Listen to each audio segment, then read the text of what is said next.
অনূর্ধ্ব-19 Asia কাপের গত আসরে চ্যাম্পিয়ন হয়েছিল বাংলাদেশ। এবারও সেই ধারাবাহিকতা অব্যাহত রাখল যুব টাইগাররা। ফাইনালের লড়াইয়ে শক্তিশালী ভারতকে বিধ্বস্ত করে বড় ব্যবধানে হারিয়েছে লাল সবুজের দল। রবিবার দুবাইয়ে অনূর্ধ্ব-19 এশিয়া কাপের ফাইনালে ভারতকে 59 রানে হারিয়েছে বাংলাদেশ। ফাইনালে জয়টা অবশ্য সহজ ছিল না বাংলাদেশের জন্য। টস হেরে ব্যাট করতে নেমে প্রথম ইনিংসে 198 রানে অল আউট হয়েছিল বাংলাদেশ।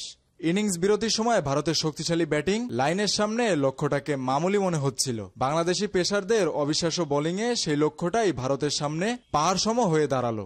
টুর্নামেন্টের সর্বোচ্চ চ্যাম্পিয়নদের 35 ওভার এক বলে 139 রানে অল আউট করে শিরোপা নিশ্চিত করে বাংলাদেশ।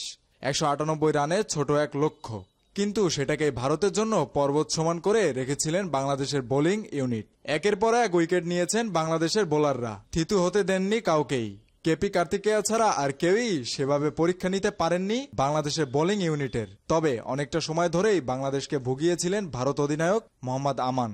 তাকে ফিরিয়ে বাংলাদেশের পথটা সহজ করে দেন টাইগারদের অধিনায়ক আজিজুল হাকিম তামিম। অবশ্য জয়ের পথে বাংলাদেশের পথটা সহজ করে ফেলেছিলেন মূলত ইকবাল হোসেন ইমন। এক স্পেলে 3 উইকেট নিয়ে ম্যাচে ফিরিয়েছিলেন তিনি। একই ওভারে প্রায় একই রকমের ডেলিভারিতে ফেরান কার্তিকেয়া। দুজনেই ক্যাচ দিয়েছেন উইকেটের পেছনে। এক ওভার পরেই ফের তার আঘাত। এই দফায় আউট হলেন হারভান্স পানগালিয়া। এই দফায়ও উইকেটের পেছনেই গিয়েছে ক্যাচ। বাংলাদেশও তাতে ম্যাচে ফিরেছে দারুণভাবে।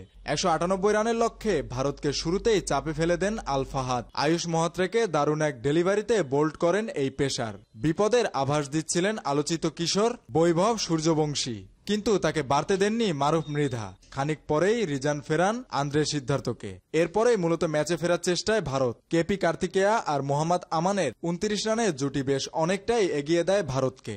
আম্পায়ারের পক্ষ থেকে একাধিক সফট সিগন্যাল গিয়েছে বাংলাদেশের বিপক্ষে, যা নিয়ে মাঠে উত্তাপও ছড়িয়েছে বেশ। কিন্তু এরপরেই ইমনের দুর্দান্ত এক স্পেল। 73 রানে 3 উইকেট থেকে 81 রানে 6 উইকেট।